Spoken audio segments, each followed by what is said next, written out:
Hello guys, তো আজকে আমরা চলে যাচ্ছি রাসের মেলার উদ্দেশ্যে। দেখতেই পাচ্ছ আমি স্নেহা, আমার সাথে ছিল দিদি, জামাইবাবু আর ছিল ইপসিকা আর খুশি। তো আমরা সবাই চলে যাচ্ছি রাসের মেলার উদ্দেশ্যে। টোটো পেয়ে গেছি, তো এখন রাসের মেলায় যাচ্ছি। এটা আমাদের ফার্স্ট ব্লগ।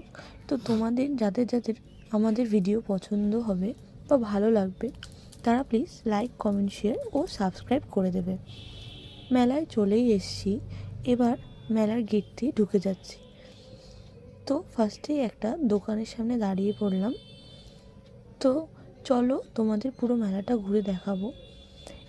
প্রথমেই বলেছি যে এটা রাসের মেলা। তো এই বিষয়ে অনেকেই তোমরা জানো যে খড়দায় রাসের মেলা খুবই বিখ্যাত।